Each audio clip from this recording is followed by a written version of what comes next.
कौन हो तुम? मेरे रूम में कैसे घुसी तुम? हाउसकीपिंग हो? अभी मैनेजर को फोन करके तुम काम से निकलवाता हूँ। सॉरी रतन सर, एक्चुअली आपके रूम का फायर अलार्म गलती से बज गया था। मैं चेक करने आया था कि कोई खतरा तो नहीं है। मैंने दरवाज़ा नॉक किया था पर शायद आप सो रहे तो इसलिए खोला नहीं, इसलिए मुझे मास्टर की यूज़ करके अंदर आना पड़ा। Are you fine? I'm fine. Go.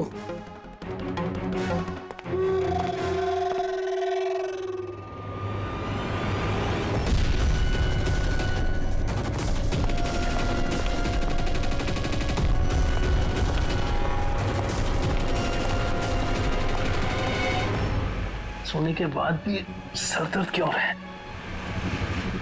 लगता है डबल शॉट कॉफी देनी पड़ेगी। हाँ लिशा, काम हो गया। Great job. अब फटाफट वहाँ से निकलो। होटल का एक्चुअल स्टाफ 5 मिनट में वहाँ आ जाएगा। हाँ ठीक है, मैं निकलता हूँ। बाय।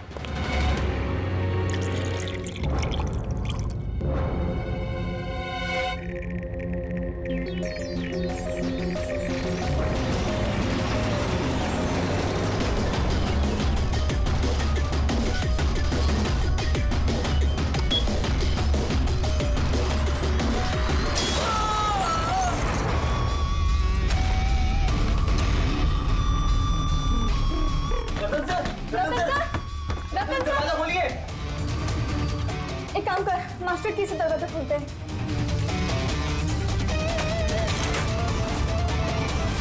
रतन सर, रतन सर, रतन सर!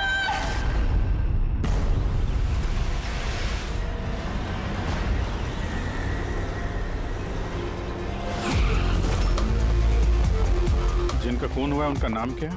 सर रतन जी, वो हमारे रेगुलर कस्टमर थे और वो बहुत ही बड़े फिजिसिस्ट भी थे सर। फिजिसिस्ट? जी सर। मतलब फिजिक्स में एक्सपर्ट है ये? जी सर। कितने बजे हुआ ये सब? सर यही तकरीबन सुबह 6:30 बजे। हटिए, चलिए हटिए, प्लीज हटिए।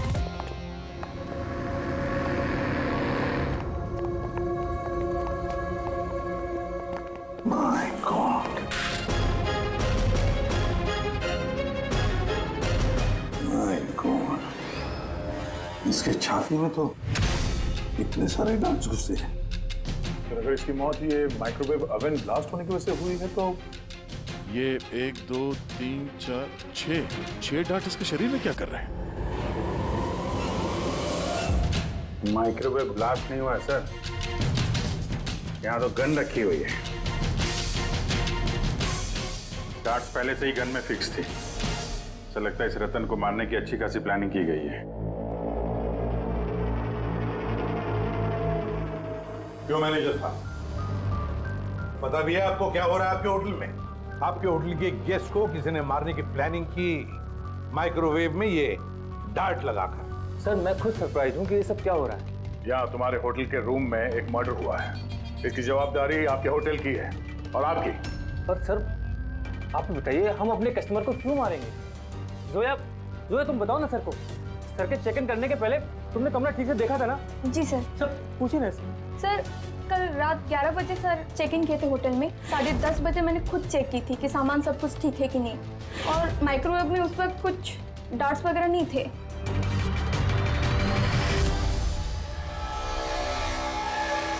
सर, आधा खाया हुआ पिज़्ज़ा है सर। क्या ये आपके यहाँ ये बाहर का खाना अलाउड है? सर अलाउड तो नहीं है, लेकिन रतन सर रेगुलर थे तो किसी स्टाफ ने अलाउ कर दिया होगा सर। क्या स्टाफ में कौन था जब ये पिज्जा कमरे के अंदर लाया गया? हाँ? क्या हुआ? हमारे सवाल शुरू हुए तो तुम्हारी जुबानें बंद होगी? सीसीटीवी फुटेज देखना है हमें। रात 10:30 बजे से सुबह 6 बजे तक जो कुछ भी हुआ है उन्हीं 7.5 घंटों के बीच में ही हुआ है।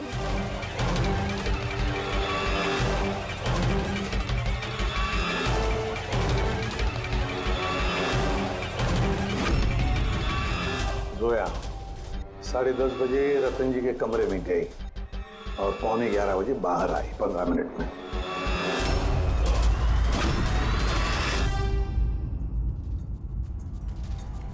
ग्यारह बज के 11 मिनट पे ये रतन कमरे में गया।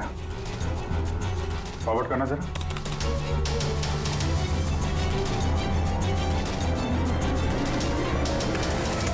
11:30 बजे हैं और ये रहा रतन का पहला विजिटर।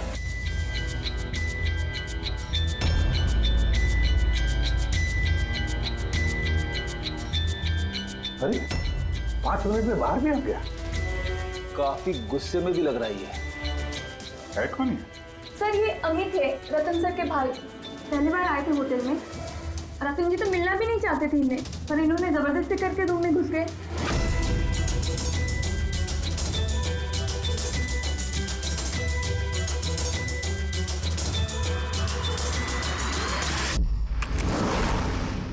अच्छा, वो पिज्जा कमरे के अंदर ऐसे गया सर। फॉरवर्ड करना जरा, फॉरवर्ड करना।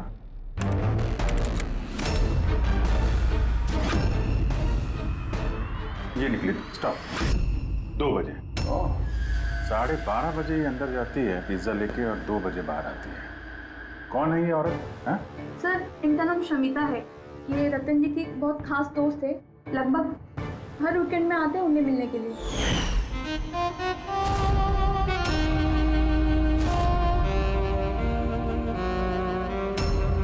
शमिता खास दोस्त रात के 12:30 बजे आती है पिज्जा लेकर। रतन को आखिरी कॉल किसी शमिता नाम की लड़की ने किया था और उससे पहले किसी अमित ने। सर। हाँ पंकज, एक सेकंड,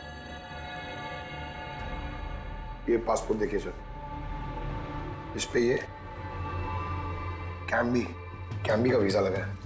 तो सर ये बॉम्बे से कैम्बी जाने का टिकट। फोटो तो उसी की है, पर नाम रतन नहीं है, दिग्विजय कुमार।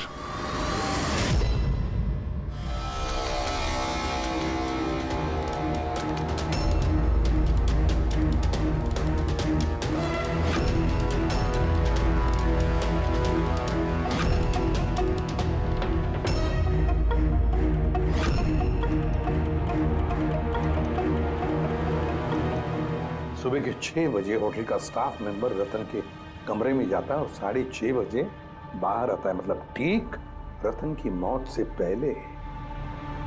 कौन है ये स्टाफ मेंबर? पता नहीं सर। क्या आप अपने स्टाफ वाले को नहीं पहचानते हैं? सर ये स्टाफ का आदमी नहीं है, मैं पता करवाता हूँ सर। मुकुल ये जाकर देखो ये आदमी कौन है, कोई नया स्टाफ आया है क्या? सर एक बात समझ में नहीं आ रही। ये रतन एक फिजिसिस्ट था, देश के स्पेशलाइज स्पेस प्रोग्राम पे काम कर रहा था। नकली पासपोर्ट बनाने की क्या जरूरत? वही तो, कोई किसी फिजिसिस्ट को मारने के लिए इतनी लंबी प्लानिंग क्यों करेगा? पूर्वी, ये लैपटॉप चेक करो सर रतन का।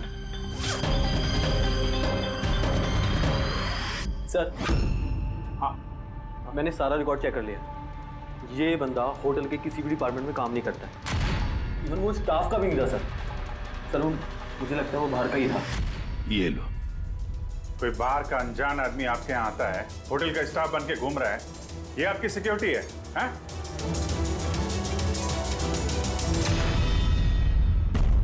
हाँ पूर्वी, कुछ मिला? हाँ सर, लैपटॉप हैक किया तो कुछ सीक्रेट फाइल्स मिली है। ये कुछ खुफिया इंफॉर्मेशन है, देश की सुरक्षा से कनेक्टेड। माय गॉड, ये क्या हुआ? सर ये खुफिया इंफॉर्मेशन रतन किसी को बेचना चाह रहा था। ये देखिए, इस डील से रिलेटेड मेल्स भेजे उसने किसी को। ये देखिए, ये सारे हैं। एग्जैक्टली ये खुफिया इंफॉर्मेशन क्या है जो रतन बेचने वाला था? सर हमारे देश के बॉर्डर पे कितने जवान तैनात हैं, आर्मी के पास कौन कौन से हथियार हैं, फौज की टुकड़ियां किन किन एरियाज में और कहां पर नहीं, सारी जानकारी है इसमें। अगर ये इंफॉर्मेशन किसी गलत आदमी के हाथ लग गया तो देश की सुरक्षा को खतरा हो सकता है। सर ये मिलिट्री की कॉन्फिडेंशियल फाइल्स उसे मिली कहां से? ऑब्वियसली पंकज, किसी आम आदमी के पास ये क्लासिफाइड फाइल्स नहीं हो सकते हैं। ये क्लासिफाइड फाइल्स और ये डुप्लीकेट पासपोर्ट इस बात की तरफ इशारा कर रही है कि ये रतन कोई फिजिसिस्ट नहीं था, ये किसी दुश्मन देश का जासूस था जो अपना काम करने के बाद इस नकली पासपोर्ट के जरिए देश छोड़ के भागने वाला था हमेशा के लिए। ये तो एप्रन वगैरह निकाल के बाहर निकल गया सर। फोन पर भी बात कर रहा है। फोन पर भाई पार्टनर हो बात। रेडी? होटल के बाहर के जितने भी सीसीटीवी कैमराज हैं ना, सबकी फुटेज चेक करो। तो जब तक इस अनजान स्टाफर का पता चलता है कि शमिता और रतन का भाई अमित, इनसे पूछताछ करते हैं। सर ये रतन शायद फिजिसिस्ट नहीं था, दुश्मन देश का जासूस था सर। जासूस? हाँ सर, हमें उसके बैग से ये नकली पासपोर्ट मिला। उसके लैपटॉप में ये खुफिया फाइल्स है सर, ये देखिए। माय गॉड, तो फिर हमें जल्दी से जल्दी रतन के घर वालों से मिलना चाहिए और इस शमिता से भी पता तो चले कि ये रतन फिजिसिस्ट था भी या कोई जासूस। एक तो अभी मेरे पति का खून हुआ है और अब सीआईडी वाले उन पर देर से गद्दारी का इल्जाम लगा रहे हैं। भाभी संभालिए अपने आप को। वैसे ही भाई साहब की मौत के सदमे से आपकी तबीयत खराब है। मिस्टर अमित, आपसे भी कुछ सवाल करना है हमें। आप लोग एक साथ एक ही घर में रहते हैं, तो कल रात अपने भाई के पीछे पीछे होटल रूम में क्या करने गए थे आप? मैंने ही भेजा था उन्हें वहां। तुमने भेजा? किस लिए? क्योंकि रतन भाई साहब पूरी प्रॉपर्टी अपने नाम करके हमें घर से निकालना चाहते थे। वसीयत के पेपर के साथ भी छेड़छाड़ की थी उन्होंने, और अपने भाई का तो उन्हें कोई लिहाज ही नहीं था। ये तुम क्या कह रही हो दिया? भाभी प्लीज। ये सारी बातें यहाँ पर हो सकती थी घर में, इसके लिए होटल में जाने की क्या जरूरत थी? सर लड़ाई झगड़ा करके हम घर का माहौल नहीं खराब करना चाहते थे, और रतन भाई साहब इस टॉपिक को कई दिनों से अवॉइड कर रहे थे, इसलिए मुझे लगा कि होटल में जाके बात करना ही ठीक रहेगा। मगर कमरे से तो तुम बहुत जल्दी वापस आ गए थे, इतनी जल्दी बात हो गई? सर होटल के कमरे में भी बात हो नहीं पाई थी। भाई साहब बहुत नींद में थे और थके हुए थे, इसीलिए चिड़चिड़े भी हो गए थे, और गुस्से में आके मैं भी वहां से निकल गया। इतना बड़ा घर है फिर भी होटल में जाके ठहरते थे हैं? सर रतन काफी इंट्रोवर्ट थे, उन्हें अकेलापन चाहिए होता था ताकि वो अपने काम में ज्यादा ठीक से ध्यान लगा सके। घर में भी होते तो अक्सर वो अपने कमरे में ही होते थे।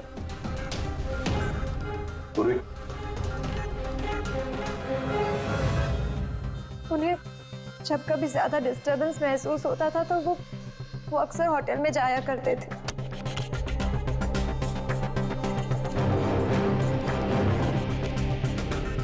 ये शमिता कौन है? शमिता? प्लीज कुछ कीजिए ऑफिसर, मैंने सुबह मिसिंग कंप्लेंट दर्ज कराई थी, शाम होने वाली है, मेरी बीवी का कहीं कुछ पता नहीं चल रहा है। जीजू प्लीज रिलैक्स, शमिता दीदी मिल जाएगी। क्या शमिता जी लापता है? जी।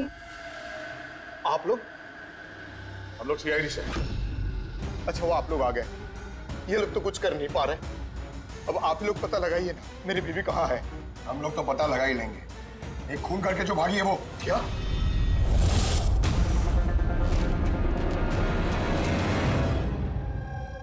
कहने के लिए तो रतन मेरे पति थे,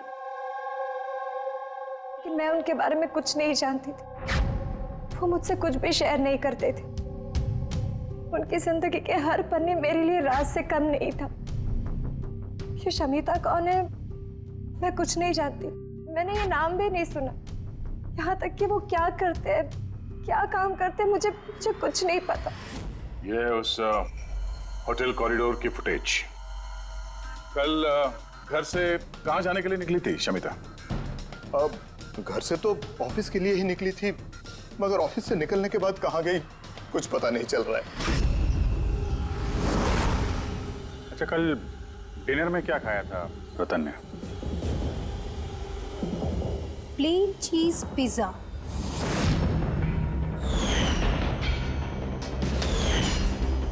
है ना भाभी? हाँ। प्लेन चीज पिज्जा, कमाल है अभिजीत, होटल में भी पिज्जा और घर में भी पिज्जा। भाई साहब ने होटल में भी पिज्जा खाया था? वही पिज्जा जो शमिता लेकर आई थी। किडनैपर्स का फोन आया था? शमिता को किडनैप करना इतना आसान नहीं है। आईबी विंग में काम करती है वो। हर तरह से ट्रेंड है हर खतरे से निपटने के लिए। आईवी, आप अपने दीदी का कमरा दिखाइए जरा।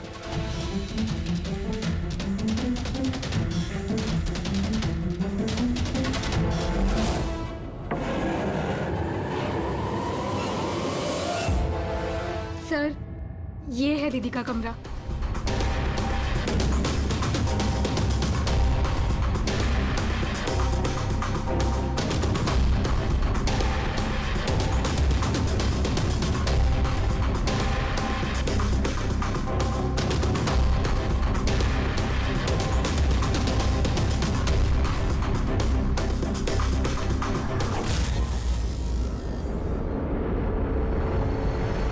सर, सर यहाँ आइए प्लीज।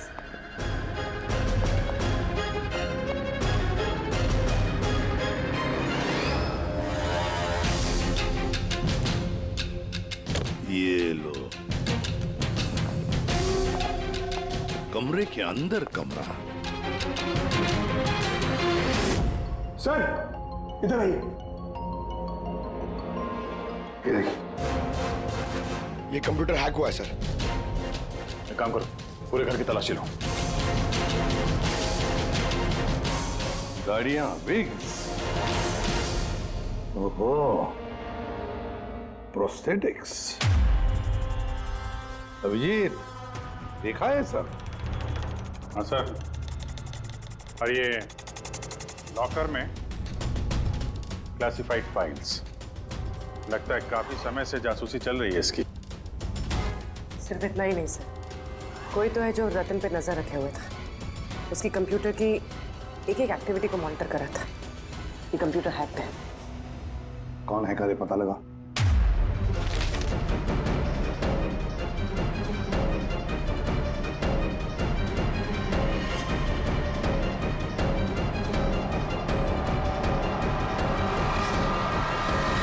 अब क्या कहना है आप लोगों को इसके बारे में? एक ही छत के नीचे रहते थे आप लोग रतन के साथ, और इस बारे में आप लोगों को भनक भी नहीं है? सर भनक कैसी लगती सर? रतन भाई साहब तो अपने कमरे में किसी को घुसने भी नहीं देते थे। और यहाँ तक कि सर काम वाली को भी नहीं, सफाई वगैरह भी वो खुद ही किया करते थे। फिर जस्मीन जी, आपका क्या कहना है? हैं? ये तो बेडरूम के अंदर का ही तो कमरा है। सर, मैंने आपसे कहा ना, मुझे कुछ नहीं पता। अरे ये कब और कैसे? तो शमिता घर पे नहीं है सर, लापता है वो। आईबी ब्यूरो में काम करती है सर। हमने उसका लैपटॉप चेक किया। पूर्वी को रतन के लैपटॉप पे जो खुफिया इंफॉर्मेशन मिली थी सर, वो सारी इंफॉर्मेशन यहाँ शमिता के लैपटॉप में भी है। ये जानकारी लीक करके देश छोड़ के भागने का इरादा था। ये शमिता आईबी में नौकरी करती थी, इसका मतलब है वो देश की सारी खुफिया जानकारी उसके पास थी, जो वो रतन को देती थी, और रतन ये दुश्मन देशों को दे देता था। दोनों पैसे कमा रहे थे इसके ऊपर। हाँ सर, मगर इस बार उसने डबल क्रॉस कर दिया रतन को। उसने उसे जान से मार दिया और मार के यहाँ से भाग गई। या सारे के सारे सबूत इकट्ठा करो और ब्यूरो में लेकर आओ।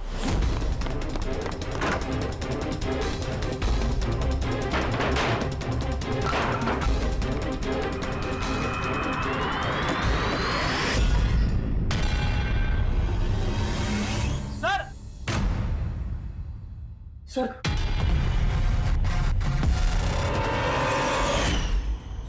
शमिता? आद्या, सर ये विक्रम और अंजलि, इनके जो एलिबाइज हैं वो हमने चेक किए। जब खून हुआ उस रात ये विक्रम ग्रैंड रोड में एक ट्रैफिक जाम में फंसा हुआ था और रात के करीब 2 बजे घर पहुंचा वो। और ये अंजलि? सर अंजलि भी रात के 12 बजे तक काम कर रही थी और करीब 1:30 बजे के आसपास वो घर पहुंची।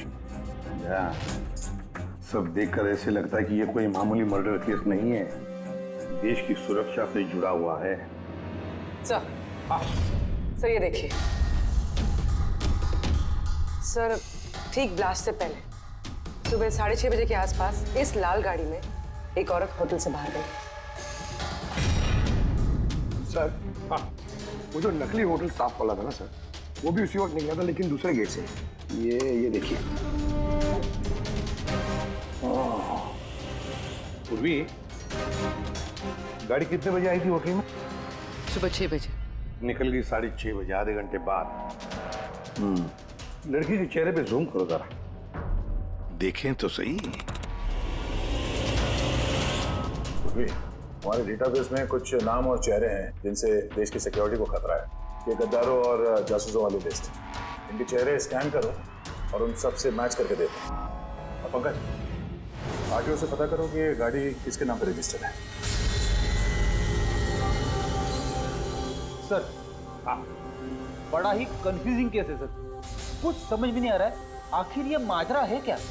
फ्रेडी, एक बात तो पक्की है कि ये केस देश की सुरक्षा से जुड़ा हुआ है, इसलिए जिसने भी इस शमिता और रतन को मारा है ना, वो कोई मामूली क्रिमिनल नहीं, मामूली खूनी नहीं है। ये चक्कर कुछ और ही है। ओहो, अरे क्या हुआ, कुछ मिला? हाँ सर, मिला। ये आदमी और औरत उस लिस्ट में नहीं है देश के गद्दारों वाली, बल्कि उन लोगों की लिस्ट में है जो देश से गद्दारी करने वालों को पकड़ के खत्म करते हैं सर। ये दोनों आईबी ऑफिसर्स हैं, अलीशा और ईशान। ऐसे भी प्रद्युम्न, मैं आपकी बहुत इज्जत करता हूँ, इसलिए मैं कुछ नहीं कह रहा। अगर यही इल्जाम किसी और ने लगाया होता तो वो ऑफिसर अब तक बहुत पछता रहा होता। शेखर जी, आप आईबी के हेड हैं, इसलिए वो ना आपका ये धमकी भरा रवैया मैं भी बर्दाश्त नहीं करता। एसीपी साहब, मैं धमकी नहीं दे रहा हूं, आपके इल्जाम का जवाब दे रहा हूं। आपने बड़ी आसानी से हम पर रतन और शमिता के खून का इल्जाम लगाया है। क्या आपको लगता है कि वो देश के गद्दार थे और इसलिए हमने उनको मार डाला? मैं इल्जाम नहीं लगा रहा, मैं साफ साफ पूछ रहा हूं कि क्या जो कुछ भी हुआ वैसा ही हुआ? देखिए सर, हम लोगों को पता है कि आप लोग जानते थे कि ये दोनों देश के सुरक्षा से संबंधित कुछ खास जानकारी दुश्मनों को बेचने वाले थे। और हमें यह भी पता है शेखर जी कि जिस वक्त रतन का खून होने वाला था, उस वक्त ईशान और आलिशा वहां उस होटल में मौजूद थे। रतन का खून होने से कुछ मिनटों पहले ही ईशान रतन के कमरे में गया था। शमिता रतन के कमरे में पिज्जा लेकर गई थी, एक ऐसा पिज्जा शायद जिसमें बेहोशी की दवाई थी। हा? तो आप लोगों ने शायद उससे कुछ ऐसा कहा होगा कि हमारे लिए काम कर दो और रतन को मार दो, तो आप लोग उसे छोड़ दोगे। क्यों? मगर वो अलग बात है कि उससे पहले शमिता मारी गई खुद अपने ही घर में। ये सच है कि हमें शमिता और रतन के गैर कानूनी कामों के बारे में पता चल गया था और इसीलिए सिर्फ और सिर्फ हम लोग उन पर नजर रख रहे थे। कुछ ऐसी कहानी सुनाइए शेखर जी जिस पर यकीन किया जाए। सर प्लीज, आप शेखर सर से इस तरह बात नहीं कर सकते। और तुम भी एसीपी साहब से इस तरह से बात नहीं कर सकते। Relax boys. अलीशा, तुम ही बताओ, तुम दोनों उस दिन होटल पे क्यों गए थे? सर, रतन के लैपटॉप से उन फाइल्स की कॉपी बनाने जो उसने दुश्मन देश को ईमेल कर दिया था, ताकि हमें ये पता चल सके कि हमारी कौन कौन सी खुफिया इंफॉर्मेशन उन तक पहुंच चुकी है। तो अब तसल्ली हो गई आपकी? हमारा मकसद सिर्फ नजर रखना था, मारना नहीं था। हाँ, लेकिन अगर जरूरत पड़े और हमारे पास ऑर्डर्स हो तो ऐसे देश के गद्दारों को मारने के लिए हमें आपके परमिशन की जरूरत नहीं है। सर फिलहाल तो टेंशन वाली बात यह है कि जिस किसी ने उन दोनों को मारा है तो उसके हाथ देश की खुफिया जानकारी लग गई होगी। वो ये जानकारी जिसे मर्जी दे सकता है, दुश्मनों को, आतंकवादियों को या किसी और को भी। हाँ, अगर हमें वो इंसान मिल गया जिसने उन दोनों को मारा है और जिसके पास देश की खुफिया जानकारी है, तो हम उसे मारने में भी हिचकिचाएंगे नहीं। और हमें पूरा यकीन है कि आईबी के पहुंचने से पहले सीआईडी उस तक पहुंच जाएगी। ऐसे भी प्रद्युम्न, अपने ऑफिसर को समझाइए कि ये वक्त एक दूसरे को चुनौती देने का नहीं है, बल्कि मिलकर साथ काम करने का है। शेखर जी, देश की चिंता जितनी आप लोगों को है ना, उतनी ही चिंता हम सीआईडी वालों को भी है। लेकिन एक बात अच्छी तरह से याद रखना, जब तक ये मर्डर सुलझा नहीं जाता तब तक आप उस गद्दार तक पहुंच नहीं सकते। शमिता ने वो खास जानकारी लीक करके रतन को दी और रतन वो इंफॉर्मेशन किसी को बेचने वाला था। मगर इससे पहले कि रतन अपनी गद्दारी का काम पूरा कर ले, किसी ने शमिता को रतन के खून के प्लान में हिस्सा बना लिया। और अब अगर वो ईशान नहीं है तो जो कोई भी है सर, उसे जल्द से जल्द ढूंढना होगा कि उसी ने शमिता को भी मारा है। हाँ, बोलता हूं क्या क्या सारुण के, अब क्या नया चक्कर है तेरा? क्यों? जब हम लोगों ने अपनी आंखों से उस सीसीटीवी फुटेज में देखा है कि रात के 12:30 बजे शमिता वहां होटल के कॉरिडोर में थी, तो तू कह रहा है कि वो शमिता नहीं थी? कौन हो सकता है? रतन की मौत कैसे हुई? रतन की मौत हुई जहर की वजह से। वो डार्ट जो हमें रतन की बॉडी में से मिला है, उस पर इतना जबरदस्त जहर लगा हुआ था कि सेकंड्स में ही रतन की मौत हो गई। और सर पॉइंट नंबर 2, इस माइक्रोवेव में डार्ट फिक्स करने के लिए खूनी को पूरा टाइम मिला होगा, क्योंकि ये नशीला पिज्जा खाने की वजह से वो बेहोशी की हालत में पड़ा होगा। तो बस जो नशीली दवाई हमें पिज्जा में मिली है, उसी नशीली दवाई के ट्रेसेस हमें रतन के पेट में से। हाँ, अभी पूरे इंग्रेडिएंट्स को अच्छी तरह से चेक नहीं कर पाया हूँ, लेकिन यार सामने मैंने सब कुछ मान लिया, बस सब कुछ मान लिया, लेकिन पहले ये बता, इन सारी चीजों का शमिता के वहां होटल में ना होने से क्या कनेक्शन? बता रहा हूँ, वही बता रहा हूँ बॉस। शमिता डायबिटीज की पेशेंट थी, शक्कर की बीमारी। शमिता की मौत हुई है किसी मिलावट वाले इंसुलिन के इंजेक्शन की वजह से। और सबसे इंपॉर्टेंट बात, शमिता का मौत का टाइम है रात को 10 से 12 के बीच का। क्या? एग्जैक्टली। तो 12 बजे तक अगर वो मर चुकी थी, फिर 12:30 बजे वो हमें होटल में कैसे दिख सकती है? सर, अगर शमिता ने रतन को नहीं मारा और अमित, ईशान और अलीशा ने भी नहीं मारा, तो फिर रतन को मारा किसने? और फिर वो फुटेज में जो औरत हमने देखी थी, अगर वो शमिता नहीं थी तो फिर कौन थी? शमिता। एसीपी साहब, आप शायद नहीं जानते कि मैं कितनी बड़ी टेंशन में हूं। अगर वो खूनी नहीं पकड़ा गया जिसने रतन और शमिता को मारा है, तो देश कितनी बड़ी मुसीबत में फंस सकता है, ये आप नहीं जानते। मैं अच्छी तरह से जानता हूँ शेखर जी, बहुत अच्छी तरह से जानता हूँ, लेकिन एक बात अच्छी तरह से याद रखिए, हम देश पर कोई भी आंच आने नहीं देंगे। उससे पहले ही हम खूनी को पकड़ लेंगे। सर, वो खूनी की आइडेंटिटी हमें वो ईमेल से मिल सकती है सर, जो रतन और शमिता ने एक दूसरे को भेजा है। आपको कैसे?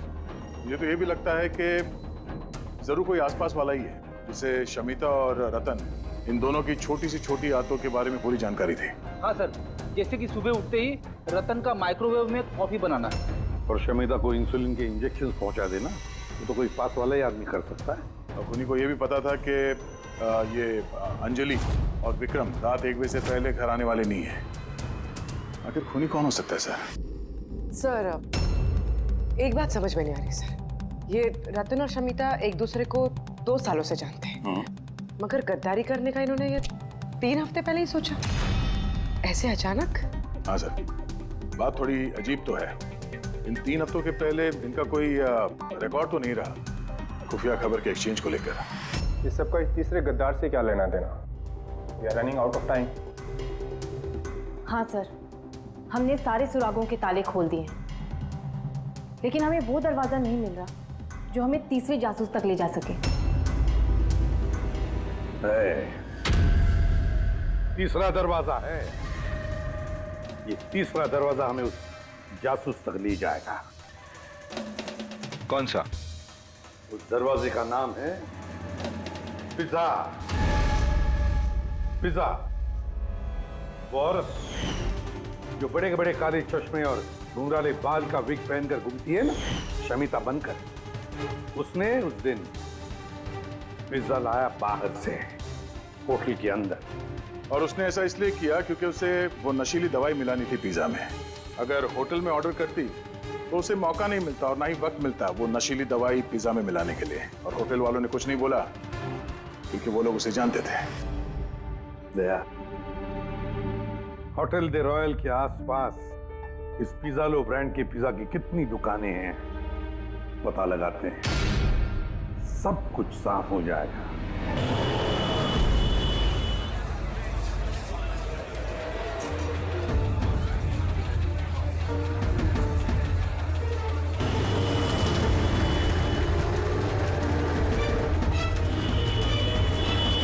हाँ सर, कल रात 12:15 बजे कोई तो आया था पिज्जा लेने, लेकिन वो कोई लड़की नहीं बल्कि एक लड़का था।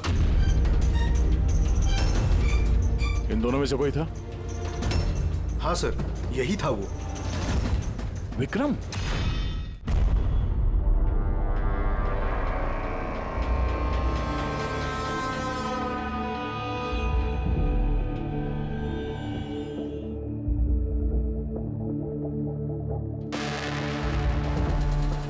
चक्कर क्या है? अरिका, एक मिनट आओ। यस। अरिका, ये दोनों स्लाइड्स में पिज्जा के सैंपल्स हैं। इसमें वो है जो हमने उसके पेट में से निकाला है। दूसरा ये पिज्जा का वो टुकड़ा है जो एक्चुअल है, जो टेबल पे रखा हुआ था। जरा देखो दोनों। सर, इट्स ऑब्वियस ना कि यही वाला पिज्जा खा के रतन वो बेहोशी वाली नींद सोया था। उसमें देखना क्या है? Do you think I'm a fool? No, क्या पे? अरे कोई वजह होगी तभी तुम्हें दिखा रहा हूँ ना। प्लीज देखो ना। Of course, sir. Just see it. हाँ सर, हाँ।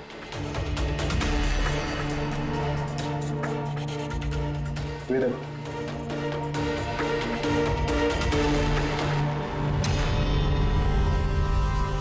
क्या? इसका मतलब रतन ये पिज्जा खा के बेहोश नहीं हुआ है? Exactly, वही दिखाना चाहता था मैं तुम्हें। क्या खाया होगा उसने?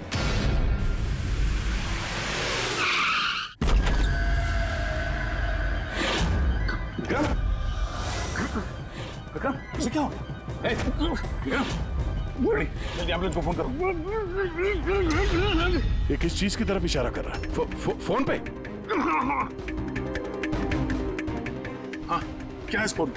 5 मिनट में एम्बुलेंस आ रही है। Good good. शमिता और रतन सामने हैं। सर, फोटो देखी तो लग रहा है कि लोग एक दूसरे को बहुत प्यार करते हैं। 1 महीने पुराना फोटो। दोनों प्यार करते थे या जासूस थे?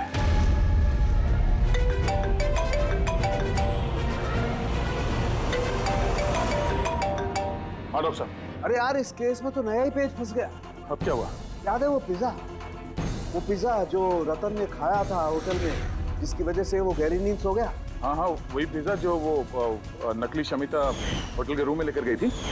यार, यही कच्चा खा गए। दरअसल रतन उस पिज्जा को खाने की वजह से बेहोश हुआ ही नहीं। रतन बेहोश हुआ है किसी और चीज को खाने की वजह से, जो शायद उसने होटल में आने से पहले ही खा ली। होटल में आने से पहले? अभिजीत ने बताया था कि होटल आने से पहले रतन ने पिज्जा ही खाया था। अच्छा, कल डिनर में क्या खाया था रतन ने?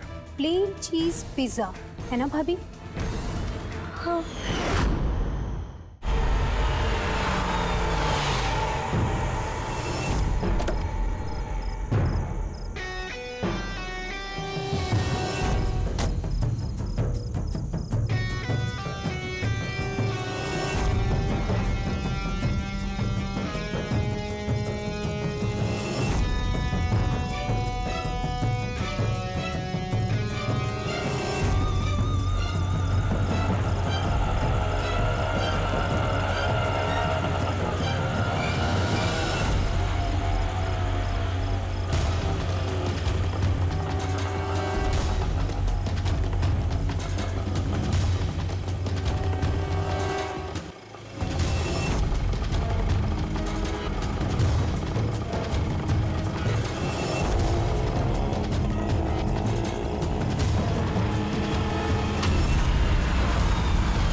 जैस्मिन, तुम यहाँ क्या कर रही हो? इन लोगों ने मुझे कुछ इन्फॉर्मेशन लाने के लिए कहा। मुझे कुछ पता ही नहीं उस इन्फॉर्मेशन के बारे में। इन्होंने कहा कि अगर मैं नहीं आई तो ये लोग मुझे जान से मार देगी, इसलिए मैं यहाँ आई हूँ। वो कौन तुम लोग? हम तीनों को यहाँ धोखे से बुलाने का मतलब? देश के साथ धोखा ना हो, इसलिए हमें कभी कभी मुजरिमों के साथ धोखा करना पड़ता है। आई बी विंक। आप लोग वही है ना जिन्होंने रतन भैया को मारा था? रतन को किसने मारा और किसने नहीं, इसकी सच्चाई जल्द सामने आ जाएगी। लेकिन दिया, अमित, एक और सच्चाई आना बाकी है। वो क्या? वो ये कि तुम दोनों को ये पता होना चाहिए कि तुम एक देश के गद्दार के साथ रह रहे हो, है ना जैस्मिन?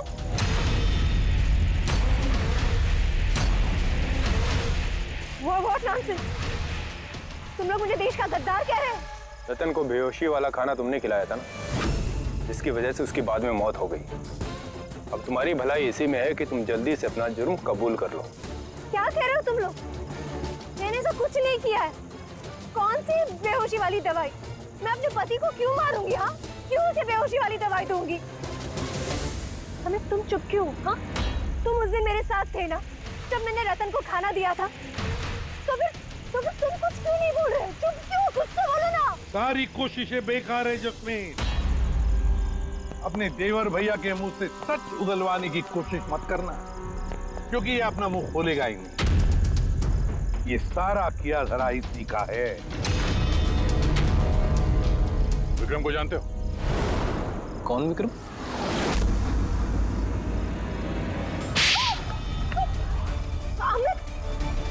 आप लोग इस तरफ आइए। वही विक्रम जिसे शमिता और रतन के एक्स्ट्रा मैरिटल अफेयर्स के बारे में तुमने जानकारी दी थी और कुछ फोटो भी भेजे थे हेलो मैसेंजर पे। ये देखो, डिस्प्ले पिक्चर में तुम्हारा चेहरा है। कुछ याद है? ये क्या?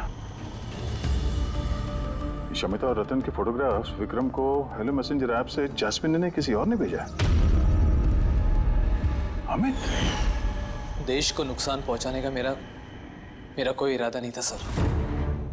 और ये सारा गद्दार जासूस वाला जो एंगल है, ये सब कुछ मेरा गेम प्लान था, ताकि मैं कानून को गुमराह कर सकूं। पूरी बात डिटेल में बताओ। ये गद्दारी वाला नाटक क्या है? सर ये सब एक गेम प्लान था, ताकि रतन की मौत का इल्जाम मुझ पर ना आए और शमिता का मौत का इल्जाम विक्रम पर ना जाए। इसीलिए मैंने ये सब गद्दार जासूस का ताना बाना बुना था। तो रतन को मारना क्यों चाहते थे तुम? हाँ? क्योंकि वो मुझे और दिया को घर से बाहर निकाल देना चाहता था, और अगर वो ऐसा कर देता तो मैं कुछ नहीं कर पाता। लेकिन मेरी किस्मत अच्छी थी कि उसी वक्त मुझे रतन और शमिता के लव अफेयर के बारे में पता चल गया, और तभी मैंने ये सारा प्लान रचा। मैंने शमिता के हस्बैंड विक्रम को उसकी बेवफा बीवी का सबूत दिया। गुस्सा तो इतना आ रहा है मुझे कि मन कर रहा है उसे डिवोर्स दे दूं, मगर क्या करूं? इसमें मेरा ही नुकसान है। अगर उसने मुझे छोड़ दिया ना, तो मैं खुद ही सड़क पे आ जाऊंगा। तो डिवोर्स मत दो, कुछ उससे भी बड़ा सोचो। मार डाले उन्हें। फिर मैंने और विक्रम ने रतन और शमिता के कंप्यूटर पे उनके नाम से ईमेल अकाउंट्स बनाए। रतन वाले ईमेल्स मैं भेजता था और शमिता वाले विक्रम। उस रात होटल में विक्रम ही नकली शमिता बनकर गया था। जब वो कमरे में पहुंचा तो उसने देखा कि रतन गहरी नींद में है। बस फिर उसने माइक्रोवेव में डार्ट्स फिट किए, थोड़ा सा पिज्जा खाया, नशीली दवाई मिलाई और फिर कमरे में से चला गया। और शमिता को वो जहरीला इंसुलिन का इंजेक्शन तुमने ही दिया था ना? हाँ, होटल जाने से पहले मैं शमिता के घर गया था। जी कहिए, आप कौन? तुम्हें आजाद करने आया हूँ। मतलब? दो लोगों से प्यार करना अच्छी बात तो नहीं है ना शमिता जी? होटल के कमरे में रतन से मिलने क्यों गए थे तुम, जब ये सारा प्लान पहले से ही करके रखा हुआ था? भले ही वो मुझे घर से बाहर निकाल देना चाहता था, लेकिन था तो वो मेरा ही भाई। एक आखिरी मुलाकात तो बनती थी, और ये सब मेरे प्लान में भी मेरी मदद करती है। मैंने विक्रम को पहले से इन्फॉर्म कर दिया कि रतन नींद में है और कुछ ही देर में सो जाएगा। और तुम्हें लगा कि सीसीटीवी फुटेज में बहुत सारे लोग दिखेंगे, उसमें अगर तुम भी दिख जाओगे तो कोई शक नहीं करेगा। इसीलिए तो मैंने ये सारा गद्दार जासूस वाला खेल रचा था, ताकि आप सब लोग इसी में उलझ के रह जाए।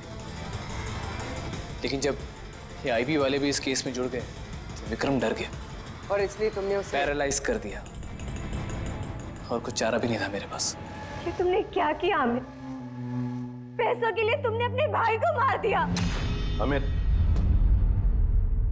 जायदाद और पैसों की लालच में तुमने अपने सगे भाई का खून कर दिया, और तो और कानून के साथ और देश की सुरक्षा के साथ भी खिलवाड़ किया। बहुत संगीन जुर्म किए तुमने। कानून तुम्हें कड़ी से कड़ी सजा देगा। For more updates, subscribe to our channel, click the show links and enjoy watching the videos.